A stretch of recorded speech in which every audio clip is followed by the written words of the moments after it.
Hey everyone, it's Casey, and today we're going to go through a nice, relaxing practice. We are going to do an inversion, but it's going to be a very relaxing inversion. All you're going to need is a wall space today for legs up the wall. This one I highly recommend to everyone to do on a regular basis. It feels so good on the body. Option to have a block. The block does help it come into an official inversion, but you don't need one to be able to enjoy the benefits of it. So once again, that's all you'll need is a wall, an optional block, and then the rest of the time is just you and your relaxation. If at any point it becomes too uncomfortable for you, you don't like your legs being up the wall, just come down onto your back into a savasana and get the same rest there. I will give options for different props and how you can use them for the future. So if you do have, if you have blankets, you have a strap, or you have sandbags, something to apply some weight for your feet, I will give options for those as well. You can always have those available. I don't have them, I'm not going to use them personally, but you're more than welcome to. So when you're ready for legs up the wall, have your block nearby if you're going to use it, or any other props. Depending on the flexibility of your hamstrings, you might want a little separation from your hips to the wall. Okay, if your hamstrings are pretty open, you might want to be a little closer or even touching the wall. You're going to slowly come down into a fetal position against the wall. And this is where you can kind of find the correct placement for your hips. Maybe you scoot a little farther away, and then you're just going to roll onto your back and reposition yourself for legs up the wall. So here, my hips are pretty much touching the wall with the legs extended up. Okay, notice my hamstrings are pretty open here, so I don't have any pressure on my lower back. But if your hamstrings and lower back are pretty tight, what often happens is the knees bend and it forces the hips to curl and lift away from the ground, which over time will put a lot of pressure on the lower back. So if that's the case, I want you to scoot away until your hips are able to rest down on the ground with the legs nice and straight, or a softness in the knees, okay? So just make sure the hips stay down if you're going to be taking this variation, okay? Now this is just traditional legs up the wall, feels amazing. Okay. You can also just take a blanket underneath the hips, which provides a little bit of lift and support and helps ideally for the head to get below the heart, which creates that inversion sensation. Okay. Now you also have the option, like I said, I would give these options for you. If you're in this position for long periods of time and your feet feel like they're going to fall away from each other, there's kind of this pulling apart, you can always take a strap around your shins or around your thighs, whichever, and just kind of adjust it to hold your legs in this position so you don't have to fight against it the whole time.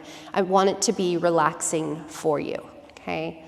Last option to add a little intensity, if you have a blanket, something heavy such as like a weighted blanket, or even a sandbag that you can rest over your feet. I wouldn't suggest more than probably 5 to 10 pounds, right? And you don't want anything that's going to roll off and hurt you, but something like a weighted blanket or something like a sandbag that can kind of just drape over the feet and provide a little grounding down the legs all the way into the hips can feel absolutely amazing, okay? So those are great options if you have those things and want to use them, okay? Stay here, or I'll go ahead and give you the offering for the block. Now we're gonna keep the block, if we are using it, on one of the lower two settings, so either flat or up on its side, okay? And all you're gonna do is take a little bend into the knees, enough to push the feet into the wall and lift the hips up, okay? You're not rolling all the way up onto your head, you're just lifting the hips slightly, and then you're gonna take the block underneath the sacrum. So right now the sacrum is kind of curled up, so you're gonna find the top of the sacrum, and then let it relax and kind of roll down and feel supported over the block. So if you don't get it just right, readjust it until you feel that full sacral support is kind of just settled onto that block. And then the legs re-extend back up. So you may notice this pulls you away from the wall a little bit, and that is okay. Okay, just let it happen here. Let yourself just kind of sink into this shape. The reason I love this variation so much is because not only are we helping to get the hips up a little higher, which helps to increase that inversion benefit, but also we get that nice draping in the lower back with that lower back support, which helps to kind of decompress those lower back muscles and can feel so good after a long day of being on your feet or being seated. So just kind of take in the sensations that you feel from your feet, down your legs, into your hips. And if this becomes too uncomfortable, either adjust the block lower or take the block out, or once again, find your way into Shavasana, just lying flat on your backs, and forget the wall altogether. We're going to take a few grounding breaths in this position just to kind of help establish more of that relaxing connection to what it is that we're doing here. So exhale, let all of your breath out. And then through the nose, slowly breathe in. Expand your entire torso, front, back, and sides. Hold at the top like a full balloon, you're open. And then just open your mouth and exhale, let it all the way out.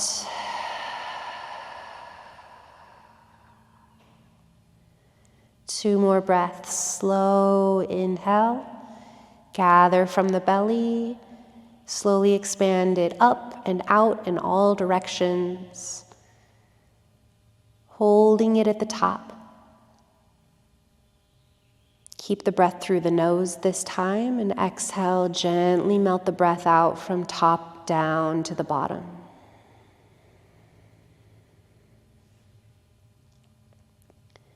One more just like that together. Slow inhale. Expand, open like that balloon, finding as much space as possible. Holding at the top.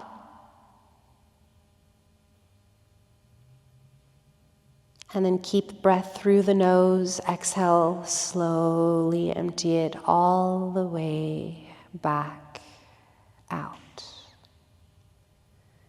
Now relax your breath a little bit here. And just let yourself fall into more of a natural, easy, relaxed rhythm. Feel your mind empty out any last residual thoughts of attachment. Relax your jaw, your eyebrows. Relax all the way down to your hands and your toes.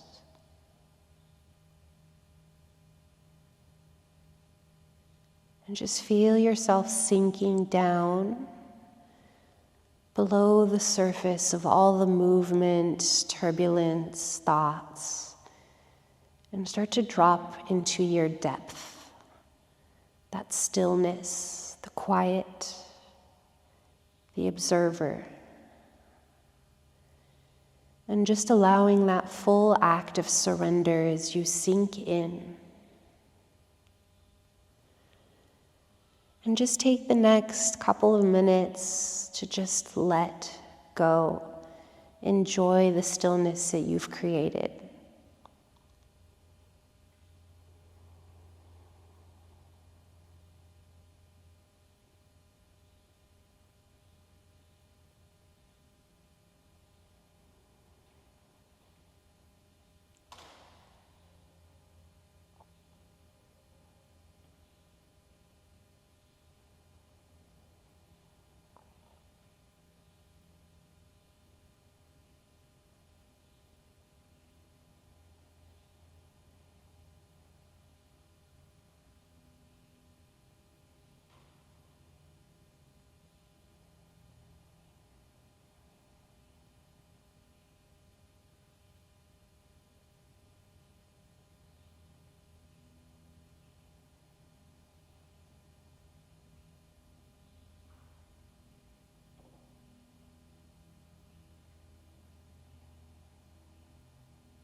Start to deepen your breath.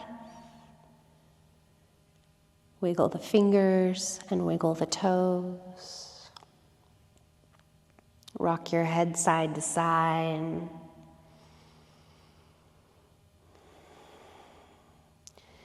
Now, if you are up on a block, bend the knees just a little bit to press the feet into the wall, scoop the hips, remove the block out of the way as you let the hips sink all the way back down to the ground. Now, wherever you are, knees to chest, hug them in, and then just rock over to either side into a nice little fetal position. And then use your top hand to press all the way up. Coming into your seat, spine up nice and tall. Hands at heart center. And just thank your bodies. Enjoy that feeling of stillness that you've created. And thank you for allowing me to guide you. Namaste. Hopefully you feel nice and relaxed. If at any point I cut it short, just hit pause and you enjoy it a little bit longer. Let me know in the comments how you liked it, and I will have more coming your way soon. Thanks, everyone.